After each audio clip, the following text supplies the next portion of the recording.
Hello and welcome to episode 250 of the Clean Energy Show. I'm Brian Stockton. And I'm James Whittingham. This week, palm oil is an environmental terrorist, but precision fermentation, a fake but real palm oil, just hit industrial scale production.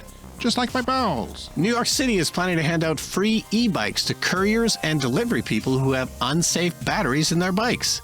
But there's no plans to replace people's handguns because those are all perfectly safe. Russia's conflict with Ukraine is causing increased emissions because passenger and cargo planes have to take diverted routes around the war zone. It was the same with me in calories in elementary school when I had to walk around bullies, Brian. France is planning to build a gigawatt of nuclear power to support the needs of AI. Why? Because everyone's two favorite things are nuclear power and AI. All that and more on this edition of the Clean Energy Show. And heavy trucks are electrifying quickly in China. Brian, I can hear construction has begun at your house, even though... Yes. Unfortunate timing because we did start the podcast a while ago and we had to start again due to technical difficulties. It was but too much of an ordeal to move the production to your bomb shelter last week for our 5th anniversary episode, and nothing's working since. But yes, we're back. But anyway, if you hear hammering in the background, I apologize, but there's things going on here. Yeah, it's not you. You're not fidgeting. There's actual construction going on. Okay, so let's start by talking about the weather. This is our favorite topic usually, especially when we're in one of these ridiculous cold snaps. Let me start by just asking Alexa. Alexa, what's the temperature? Right now, it's minus 32 degrees Celsius. It went up 5 degrees since we first recorded the podcast. It was 37. Then we had some technical issues for about 30 minutes. Yes, well, it's terrible outside, isn't it? It's ridiculous. And I always complain that it's not the cold. It's the fact that it goes on a long time. The entire winter goes on a long time. The spring is always way later than I think it's going to be. And usually when it's cold, it's only for 2 or 3 days or so. And then it, warms up to -5. The normal temperature for this time is -7 during the day. So that's normal. Boy, would that be balmy.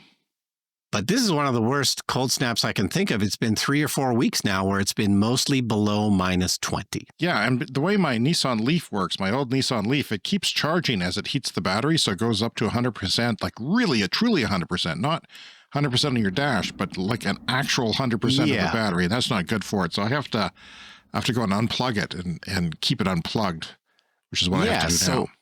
When it's this cold, you keep it unplugged, which seems crazy, but it works for the Leaf. Yeah, it's heating the battery with about 300 watts or so of electricity. I looked at my app to see what it was doing.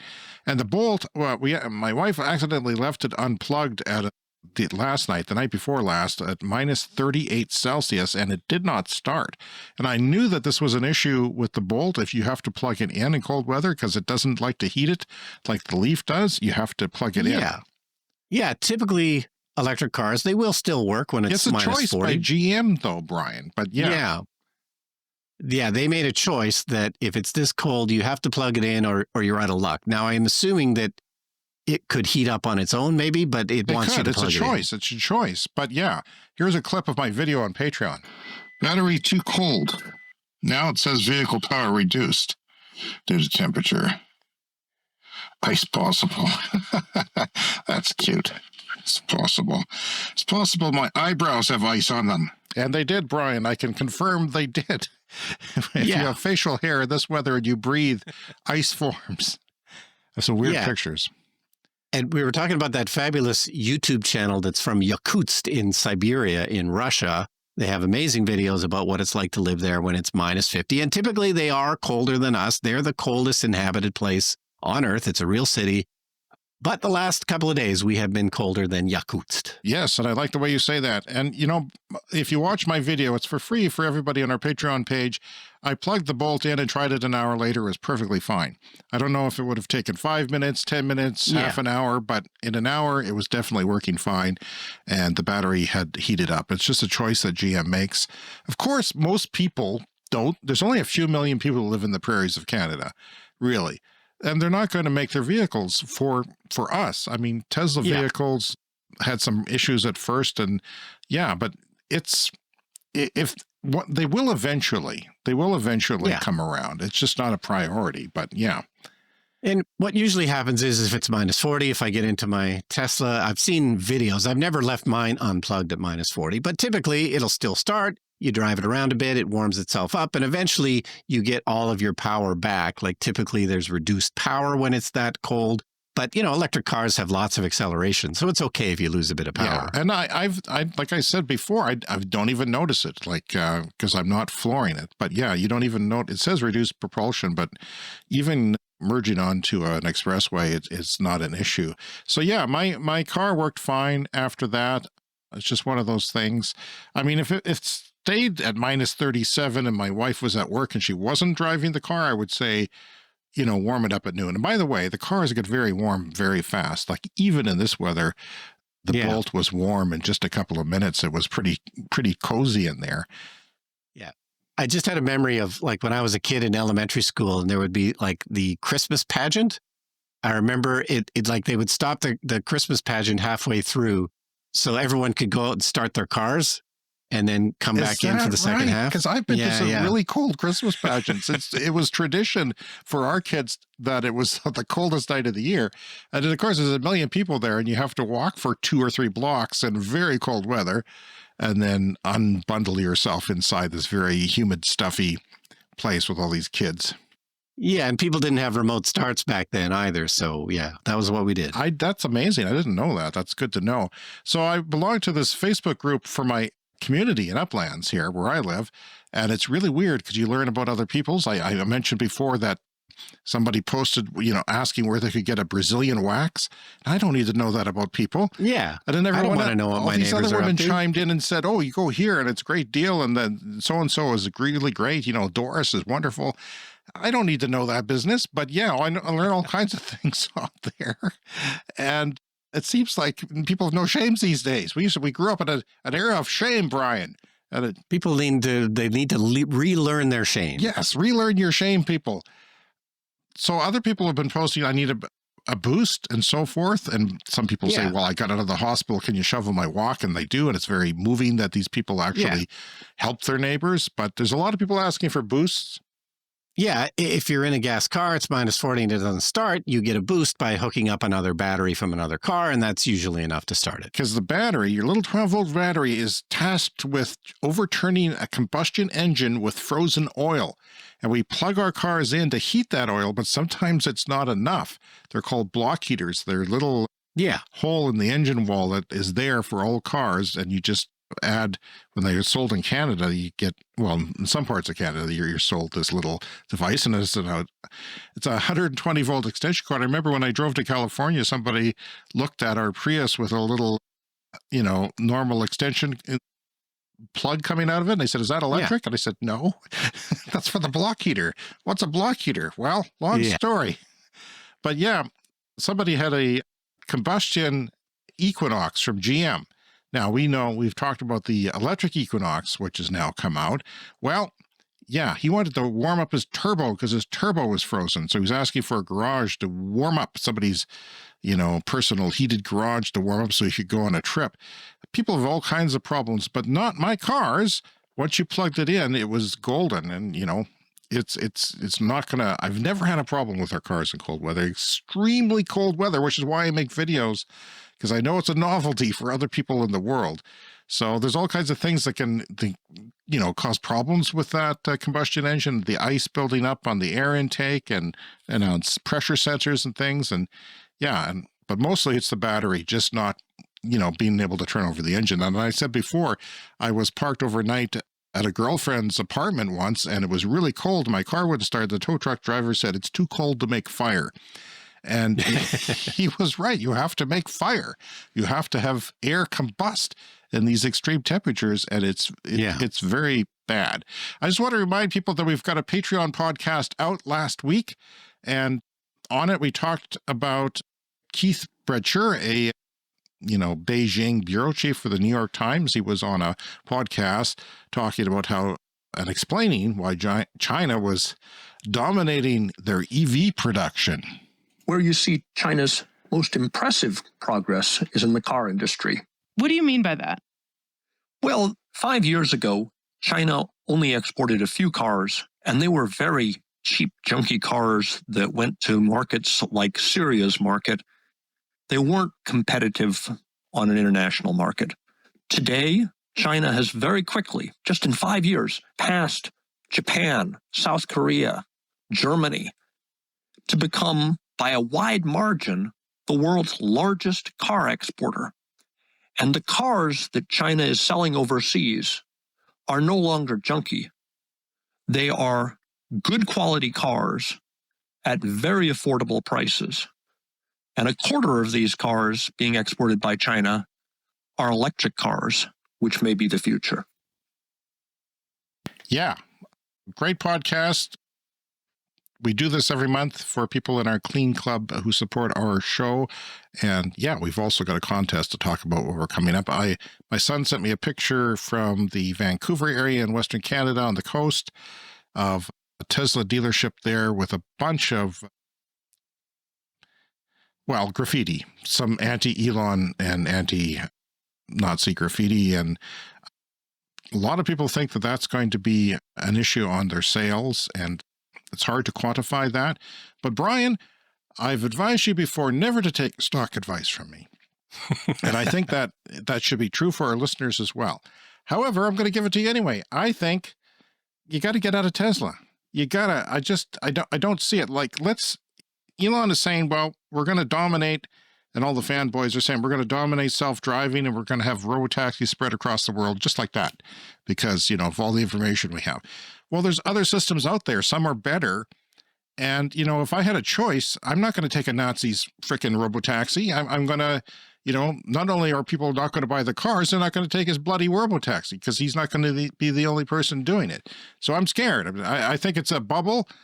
And I think the people who are kind of in the Tesla cult are all have stocks as well. Maybe that helps them be a little bit unreasonable when they're making a lot of money off of it on paper. But yeah, I just like I said, though, don't take stock advice from James ever. Yeah, because I don't know. Well, I've done comparisons with, like, if you look at the revenue of Apple versus the value of the company and the revenue of Tesla versus the value of the company, they're not that far off. It's slightly overvalued.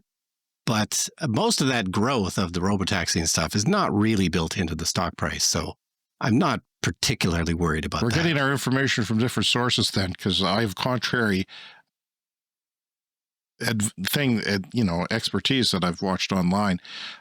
Last week, Brian, just last week, we talked about our top TikTok video and our 50-year anniversary special from the bomb shelter at your house about birds dying at a solar thermal plant. Well, guess what? Just after we did that, there was a news story about, that very plant shutting down.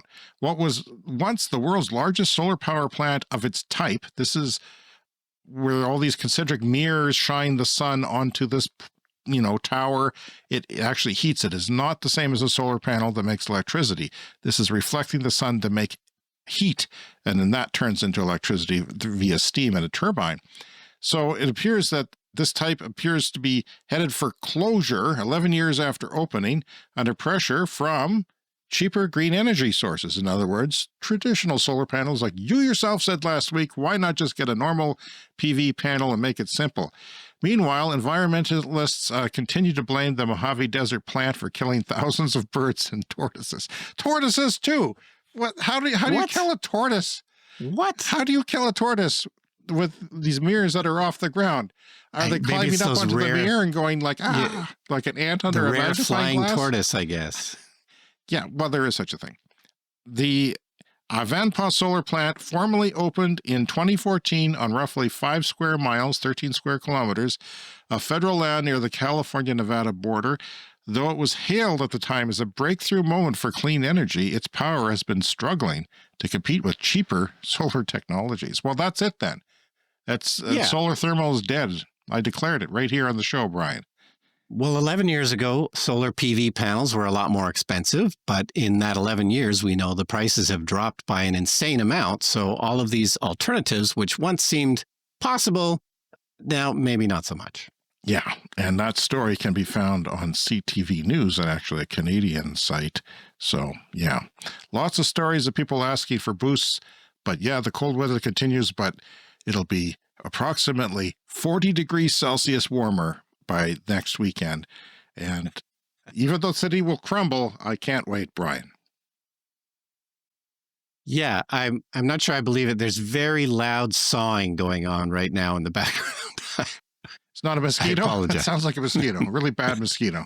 Really bad mosquitoes. So I'm just going to have to talk through it, I guess. But so speaking of Saskatchewan, the place where we live, there's a YouTube channel that we've talked about before called Undecided with Matt Ferrell. And weirdly enough, I looked on the YouTube this morning and he had actually come to Saskatchewan. Now, he's too much of a coward to come in the winter. So this There you video heard appears it. to... One YouTuber, Brian Stockton, is calling Matt Ferrell a coward. Are you listening, Matt?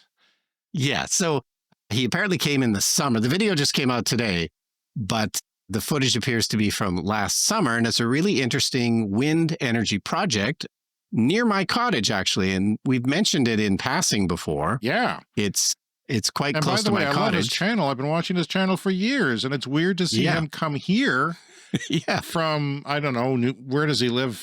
it's like Northeast somewhere- U.S., somewhere?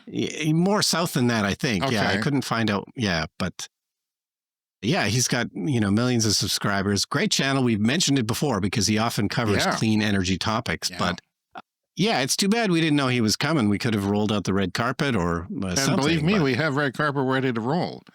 Yeah. And it's a weird place to come to. It's not easy to get here, No. especially from where he is. So kudos to him for making the trek. It would have been a couple of flights and then a long drive out to this site, but they gave him access to this wind farm that's being built near my cottage, up to 200 megawatts. So maybe because it's near my cottage, maybe I'll be getting that clean energy out there. I'm not sure. Yeah, you must be, But, though. You must be. Well, it's hard to, you never know with the grid, but yeah, I would think that you'd be getting some. So your grid just got cleaner, maybe. Maybe we're about halfway between that wind farm and then the giant coal plant. So maybe I'll be getting a mixture of both. I'm not sure. It's probably all coal right now. But anyway, I took out a couple of clips. I thought this was super interesting. So here's the first clip, Matt Ferrell looking at these wind turbines. And take note of how he says Saskatchewan. Hearing about how massive wind turbines are built is one thing, but seeing it is another. Last year, I got to visit the Beckevar Wind Farm in Saskatchewan, Canada, months ahead of its completion in November of 2024. As I explored the project construction site, I witnessed firsthand the vast amount of effort it takes to get 36 turbines up and running. Now, you might be thinking, if it was this loud under construction, how do the turbines sound when they're actually in use? Well, Chad showed me that there were mitigations put in place to reduce the noise. So those are the serrations. Yeah. You can imagine a 77-meter blade spinning and the sound that it would have coming off of it. Okay. So it just helps reduce that sound. Yeah, they're like shark's teeth on the edge of the blade. Yeah. And I wasn't sure I had seen that before. No, Were me you too. aware I of that? hadn't Yeah. either. Yeah, so that was news to me. Just these little sort of, shark's teeth on and they, seem to be made out of plastic or something. And you could see how it would diffuse the wind sound as the turbine spins. So that Now, by was the way, news Matt, to if me. you come to us, we could have told you how to pronounce Saskatchewan. Yeah. Oh, yeah. People always, for some reason, when they're not here, they emphasize the first two syllables, You, Saskatchewan. you know, But when, really, it's just you emphasize just the second syllable, Saskatchewan. when we hit a deer in Wyoming and the state trooper finally came, he said, and what's this place you're from? I said, don't even bother. And he just made him laugh. And I said, just give up. You'll never get it. Yeah. It's a hard thing to, attempt Yeah. it to be. I can't blame anyone for getting it wrong, but yeah. No, I can't. But for future reference, it's emphasis on the second syllable, and you just let everything else just go. Saskatchewan. You just let everything else go. Just let it go, people. Just let it go. Just like the person who's sawing in your bomb shelter bathroom. The Clean Energy Yes. Show toilet will be low flow, I assume. Did you pick it out yet? There's new regulations that basically all toilets have to be low flow now. I just learned that recently. Oh, really? Okay. Yeah, they're like maximum of like 4.5 liters or something on every single toilet now. So yeah, we're getting a bathroom renovation, and it's very bad timing and very loud instruments being used. But anyway, so move on to the second clip. This one's about the environmental impact of this particular wind farm. When it comes to the environment, the project had a dedicated supervisor role through RES. I am responsible for ensuring that the environment in this area is protected and is put back when we finish this project, that it is not impacted in a substantial way that alters the way of life around here or alters habitats and wildlife in the area. Now that the project is complete, the power the turbines are generating, which is up to 200 megawatts at full capacity, is being sold to the Saskatchewan Power Corporation, or Sask Power. And in a press release announcing Bekevar coming online, Chief Erica Bodana of Cowessess First Nation, which has joint ownership of the farm, had this to say: "We're excited to be a part of this important initiative and to see it come to completion. As Indigenous people, we feel it's our duty to not only invest in clean energy, but to place ourselves front and center as leaders in clean energy. Jotun, wind, and Cree plays an important role in our cultural ways of being, and we firmly believe this mighty spirit has many more teachings and blessings to bestow upon us all." Yeah, I would say that it's a shame that they have to be the leader, that First Nations around here have to be a leader in clean energy, because the utility that they mentioned is a basket case of 20th century thinking, and they're bloody hopeless. Yeah, they could be doing this themselves, but hats off to the Cowessess First Nation for stepping in where others have not, and the other partners in this. It's a great project. 200 megawatts is nothing to sneeze at. That's some serious power. It's decent. Yeah, absolutely decent. And yeah, hats off to Matt Ferrell for coming all the way up here, but not in the winter because he's a coward. Well, maybe he tried and his plane went down at Toronto yesterday. That was something. Yes, that plane in Toronto at the Toronto airport flipped over. So far, everyone has survived. Yeah, and the right landing gear hit down too hard in very windy and snowy conditions, and it collapsed. And then the right wing hit the runway, and then that just allowed it to toss over. People are upside down. I wonder what would happen to me, because I'm so heavy that if I let go, I would break my neck for sure. So I couldn't pop my seatbelt. I just have to hang there. I don't know. It was a horrible thing. There's been a lot of air accidents lately, but that really has little to do with what we've been doing here on the show. Okay, so moving on to New York City. We've talked about New York many times when it comes to electric bicycles because they've had problems with residential fires caused by e-bike batteries that are not fully certified. These are cheap bikes, and you have couriers and delivery people that use these for their work. They can't necessarily afford the top end ones, and if it's not UL certified, it's not necessarily safe, and they do occasionally catch fire. And New York has been really working hard to fix this problem. And the innovative solution they've come up with now is to just give out free bikes. So it's basically a trade-in program where you can trade in your uncertified bike, or in some cases, like scooters as well, are used for this kind of work. And so, yeah, they've started to accept applications for this. It's not clear quite how many they're going to do. And I suspect, they're going to run out of free bikes like other programs, similar programs have had. But yeah, well, it's a great way, I think, to tackle the problem head on. Yeah. And, it's not the lithium ion batteries themselves that are the problem. It's the shoddy assembly of them and charging aspect, because I've got power tools. Most people will have power tools in the home with a lithium ion battery. It's got a good charger on it, a mini thing. I got a weed whacker. I've got a drill. I've got a snow shovel. They all have certified good batteries on them, but some of these e-bikes from China were uncertified and could cause fires. You have electric socks, for God's sake. I have electric socks, Brian. Have not ignited yet, thankfully. The day they do, though, you'll hear about it. You'll hear the screaming from your bomb shelter. So we will be applying, sound fixes to your construction. So you might hear just weird. It may not sound like construction. You might just hear weird noises dip in and out from time to time. We'll find out. We'll find out. Yeah, it'll be fun. So, palm oil is horrible. You know that, right? Everybody knows that. It's horrible. It's in a lot of our processed foods. Yeah, and tell us why it's horrible. Well, it destroys rainforests. That's one of the biggest reasons that people knock down rainforests to make more palm oil. It's not the only reason. Because it is a desirable thing for some people. So this story is from the Veg Economist by way of Rethink X, Tony Seba's think tank that we often mention on the show from the beginning days of our podcast. If you have missed our anniversary episode, it's on YouTube with 3 cameras. It's on everywhere else. Go back and listen to it. Palm oil production drives deforestation, wiping out rainforests in Indonesia, Malaysia, and other places, threatening species like orangutans and tigers. Clearing land for plantations releases massive carbon emissions, worsening climate change. Yeah, when you clear these plantations, they're not sucking carbon dioxide out of the air anymore, and they get burnt, and that, is bad too. So peatlands and crucial carbon sinks are often drained and burned. So these wet sort of soil places are drained, and then they're dried up and then burned, and that really accelerates global warming. The industry also causes soil degradation, water pollution, and biodiversity loss. While palm oil is efficient compared to other vegetable oils, its environmental cost is severe. Without stronger regulations and sustainable practices, its expansion will continue to fuel deforestation and climate change, making it a major concern for conservationists and environmentalists worldwide.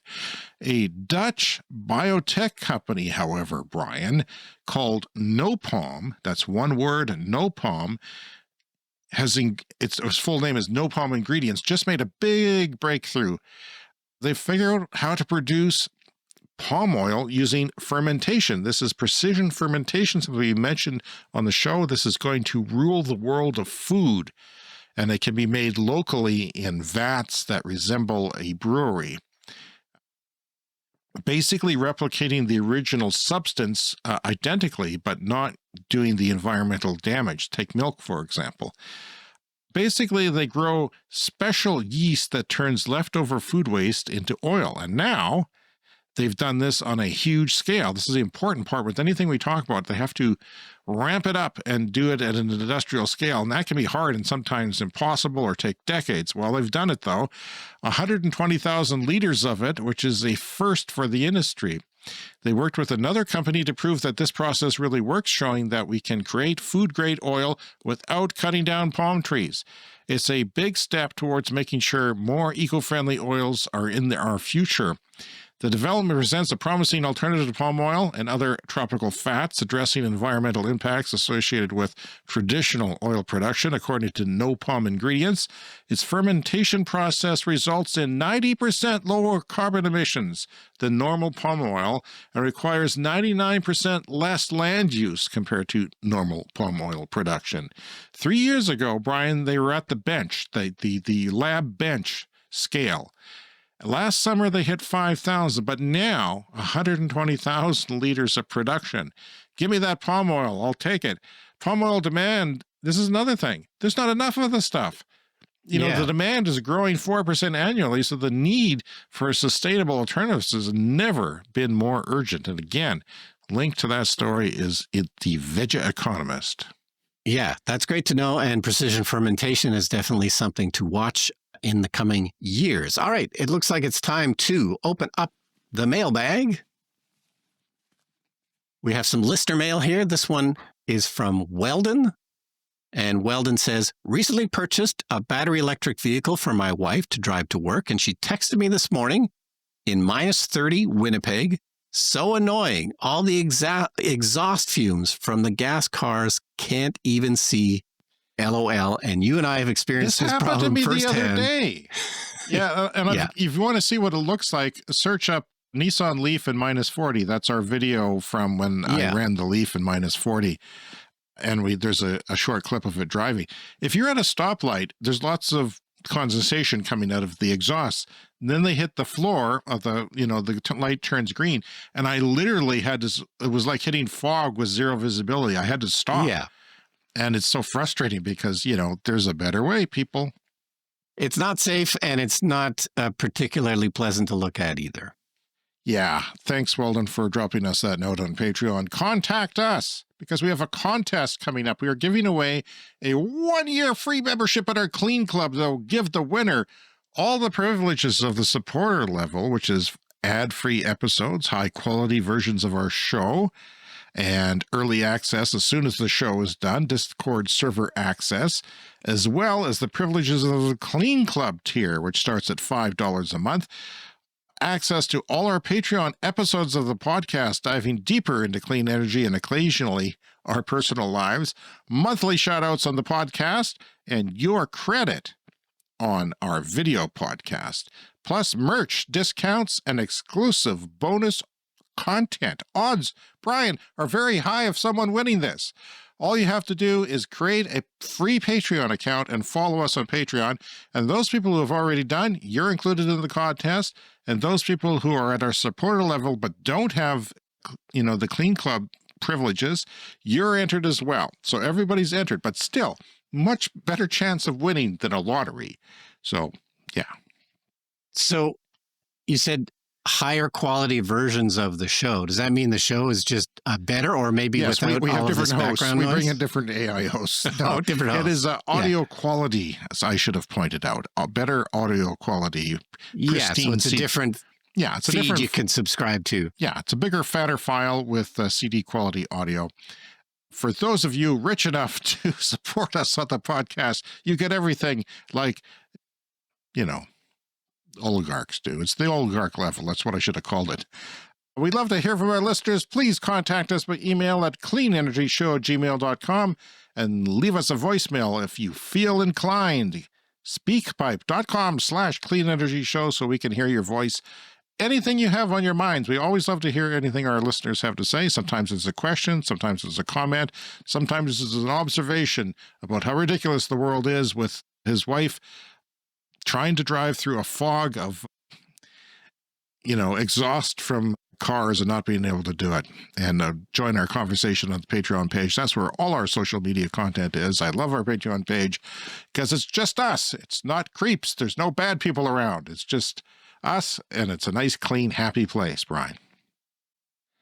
Okay, so quick story here about Rivian. This is the electric car maker in the U.S. We've talked about their delivery vans before because they're quite cool. They're mostly run by Amazon. Amazon had an exclusive deal to buy these vans. Right around when we started the show, there was 100,000, order by 2030. That's one of the first stories we covered, and now it's different. It says they've delivered 20,000 so far to Amazon, which is not the 100, but that's nothing to sneeze at. They're pretty cool, too. Like, if you've seen any of the, I think Marquez Brownlee had a review of them, and it's like, they're very cool. And the drivers love them. Yeah, and of course, they're customized specifically for Amazon, but now you can buy, it's sort of like the Bear van, starting at $79,000 US, which is expensive. Probably more expensive if you have to fit it out for whatever purpose you need it for. But I didn't think that was crazy for such a high quality vehicle. And so these are now available to buy for people other than Amazon. Well, that's cool. I hope they do. And I hope they're able to make a lot of them because, as we just said, or we'll be talking about in our final story of the week, China is going big on this stuff. I occasionally see e-transit vans from Ford that are electric. Like I know some businesses. There was one business in Saskatoon up north from us that they said, basically what they used to spend in gas is what they're spending on, the payment for this vehicle, the lease payment on the vehicle. And then there's no real, cost after that. So it was a huge savings for them, even though they're pretty expensive still. If you're driving around a lot and you're doing deliveries, it can add up to a lot of money. So that's good to see. And, because I know there's lots of other people doing it too, but those Rivian vans show a lot of promise for being a lot better than some of the competition. Maybe a little more expensive too. Brian, Russia's war is driving up emissions by forcing planes to reroute. This is from Yale Environment. Since the war in Ukraine started, Western airlines have had to take longer routes to avoid flying over Russia and Ukraine, which has increased pollution from planes. If you have to fly, hundreds of miles in some cases further, maybe even more than hundreds. After Russia invaded in February 2022, it banned Western planes from its airspace. At first, fewer flights went between Western countries and East Asia, but airlines eventually found new routes. These new paths went south of Russia or over the Arctic, adding extra flight time. And a study has found that 1,100 flights per day were affected, using 13% more fuel on those flights. Now, what does this mean overall? It means a 1% higher emissions in aviation for the whole world, just because of this bloody conflict that should have never happened is going on. That's, one of these stupid things, but also it has made Europe use less gas from Russia and become more dependent on renewable energy. So I think there's a plus balance in that equation.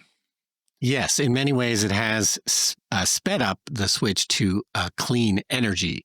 So on to France now. This is from Engadget. France has pledged to build 1 gigawatt of new nuclear, but it's for AI. It's for AI data centers. And France, of course, is well known for its nuclear. They've been one of the big nuclear countries for many years. So they have made an announcement that they're going to go for another gigawatt of nuclear in France. But yeah, it's mostly for AI, which seems kind of odd. And who knows if it's going to happen soon enough for AI, because the AI revolution is happening very quickly. And nuclear, as we know, does take a while to build. Oh, okay. Well, a lot of places in the world are trying to get in on AI, but AI, because it involves, well, in some cases, trailers, like truck trailers full of computers, in some case, mobile home type, module things, that all these places, and the computers produce waste heat. And there's fans that are used to power and cool the machines. In some cases, they're liquid cooled. And it just uses a lot of energy because training AI models requires supercomputers by the thousands, I imagine, working night and day trying to, teach a new model to the AI. And yeah, that's why it was significant in China recently. We talked about their competing AI used a lot less electricity. So that's encouraging. Yeah, and there was a story this week from the International Energy Agency, and they, of course, are predicting that energy use worldwide is going to go up by something like 4% a year, which is, when you think about the whole world's use, is a lot of power. But they're also predicting that clean energy will be built fast enough to fill in those increases. Certainly, if you're building a new industry and it requires energy, you want the cheapest as well. Not only do you want it to be clean, but those two things work out, and they encourage you to be clean. So yeah, that's encouraging. And we have a story on our Patreon page, a gift link that's only going to last about 4 more days. So if you're listening to this podcast late, it doesn't work. For some reason, at Bloomberg, they choose to make only their gift links work for only 5 days. But yeah, it's there if you're quick on our site, or if you have a subscription, or maybe if you haven't been to Bloomberg in a while, it'll let you read that article. But yeah, cooling is one of the big things, Brian. Cooling. And not only is there more people getting access to middle-class lifestyle where you can go buy an air conditioner, say in India, where it's bloody hot, and even a window air conditioner is going to change your life. It's becoming hotter in these places, and places like west coast of North America, the northwest coast of Oregon and Washington State and British Columbia, they're now getting heat waves where no one has an air conditioner, and they're going to have to go buy one now because it's getting hot where it wasn't before. So those two things are contributing. But cooling is, we talk about AI and EVs, but it's cooling that is the biggest contributor of these increased energy demand. And there's conflicting stories that go around, but that's what's basically going on. Coming up next, Brian, is the lightning round. Stay tuned.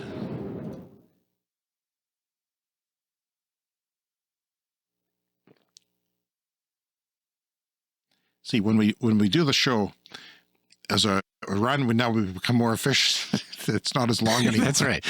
We had to practice that first run there. It's time for the lightning round. The lightning round is a fast-paced look at the latest headlines in climate. clean energy and transportation. Mr. Stockton, since the beginning of our podcast, we've often updated stories on the state of solid-state batteries. This is a new kind of battery that doesn't have liquid electrolytes in it. It is more of a solid thing. There's lots of benefits to that. It can charge fast. It can have a higher energy density, which means the batteries are smaller and lighter, or maybe you can have the same car might have twice the range, or it might have, half the weight, and all these things add up to great things with mobility with solid-state batteries and even airplanes. So, yeah, but it's an elusive. It's a white whale that keeps getting pushed back. I remember Toyota said they're going to have one by 2025. No, they're not. And even the big boys, the Chinese battery makers that have 100,000 engineers working for them, they're still having trouble commercializing this stuff. But BYD, which is the second biggest battery maker in the world, they're also a car maker in China, has announced last week that they're coming to market with these. We'll have to see. They usually don't fool around in China when they say something's coming. BYD built a 60 amp hour full solid-state battery pack in 2024, which they are currently testing. Apparently it's 1200 volts, like a Hyundai is 800, and my car is 400. Both my cars are 400 volts, so they don't charge as fast. They're 72 kilowatt hours, but the energy density, this is something that is measured in watt hours per kilogram. So think of it as, this one is 400 watt hours per kilogram. So think about 1 kilogram of battery giving you 400 watts for an hour. So it is a measurement of how much storage the battery does. Now that's significant, 400 watt hours per kilogram, because current batteries that are in EVs often have a density of only 150 to 250 kilowatt hours currently per kilogram. So if you think about it that way, it's doubling the energy density, which is very significant for a lot of things. Twice the energy with the same space and volume and take up the same weight. You could have maybe a car with twice the range, but it doesn't have to have twice the range because we have long-range cars now, don't we? I mean, we have cars that go as far as you really need them to go now. But, you know, if there's lots of chargers where you live, you don't really need the range. So if you have, say, a 600 kilometer range car, that's probably fine because your bladder's not going to last 600 kilometers. There's no way. If you are, I want you to write in and tell me because it's just unnatural. And I want you to be studied by scientists if they're already left. So yeah, if you had that same car and that battery weighed half as much and took up half the space and still went 600 kilometers, it would go even more than 600 kilometers because you would be reducing hundreds of pounds of weight from that car. So it would do even better. Yeah, and then you could put it in a plane, perhaps. More flight time would be possible. They're also safer. They charge faster. They're less volatile to start a fire. So it's pretty exciting. Yeah. So 2027, they're going to put them in high-end vehicles, which is often where we see developments with anything, driver safety. They start in the Mercedes and then they trickle down to your Hyundai Santa Fe or whatever. So 2027, that's just 2 years from now, they're going to be putting these in high-end vehicles. Why? Because they need to get the costs down. It's one of the things about bringing something to production is getting that cost at a reasonable price. And by 2030, they're going to be everywhere, they said. And you can read that story on Electric. And that brings us to a CS Fast Fact. Okay, this is car imports for the year that is concluded, 2024. In the United States of America, 8 million, or 46% of total home market is imports. And Mr. T wants to cut that. So you're not going to be able to buy a Toyota anymore, or it's going to have a huge charge for it. In China, it's 3%. So they're not, they used to import cars a lot. And that has changed on a dime. All their cars, basically. Japan, it's just 5% of cars are imported, and we can see that there's going to be pressure on that from Chinese imports. Consumer, hello? Consumer and clean energy advocates in Indiana are calling for, I lost you, didn't I? Consumer and clean energy advocates in Indiana are calling for a moratorium on new hyperscale data centers, which are driving a huge surge in power demand there, until state leaders can study their potential impact on the electric grid and utility bills. Sometimes, in some places, these data centers come in and jack up your utility bills because they have to create a whole bunch more power generation suddenly. Yeah. And they put that on the consumer, and that's no good. The new Airbus A321 XLR extra long range version claims 30% reduction in fuel per passenger seat. The Airbus 321 XLR saves fuel through a combination of advanced engines, which are getting a little bit better for fuel economy, aerodynamic improvements, and a lighter aircraft structure. Ukraine today, early this week, if you're listening later, has hit more oil assets in Russia, including a pipeline pumping station owned by Western oil interests. Why does that make me feel guiltily good? Oil, Russia shouldn't be allowed to sell oil if they're boycotted from doing so and funding their wars. Researchers looked at, this is from techexplore.com, the link is there for you. Researchers looked at carbon capture vis renewables. Now that coal plant that you mentioned near your cottage is trying to capture some of its carbon, but it's doing a crappy job. 50% instead of 90% or something like that. So this is what the study found. If you spend $1 on carbon capture instead of on wind, water, and solar, you are increasing CO2, air pollution, energy requirements, energy costs, pipelines, and total social costs. Well, no kidding. We knew that. It's just common sense. We've said that before on the show. Yeah, I think we ran the numbers one time on how many solar panels they could have bought for what it cost to do that carbon capture, and it was in the tens of millions, I think. No, they couldn't do that. Interest in electric vehicles grew substantially in 2024. According to a survey from CDK Global, 31% of gas car shoppers plan to buy an EV. That's up from 18% in 2023. So that's doubled pretty much. There are still big misconceptions, however, about the cost of EV ownership across car buyers, though they found. EV charging infrastructure is costly, especially DC fast charging equipment. Yeah, only DC fast charging equipment, I would say. A normal charging at home isn't that costly.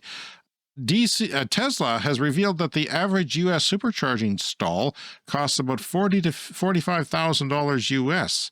That's from evchargingstations.com. Now, Brian, Tesla's about the best at doing this and becoming the most efficient at it. They've got factories where they're building these chargers on cement slabs before they even go out for efficiency's sake. And yet that is still the cost of those fast chargers. Yeah, I mean, I guess you can say that charger can last for hopefully decades or at least many, many years. So hopefully that high upfront cost is still worth it. Alberta's home insurance costs. This is Alberta, the province next to us. Saskatchewan, if you pronounce it correctly.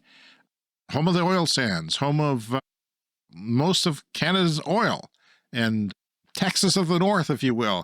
Their home insurance costs have surged 90% in 10 years. Why? Well, there's more fires, there's more floods, there's more hailstorms. You know, my poor brother-in-law, he's always got an RV getting battered by hail out there.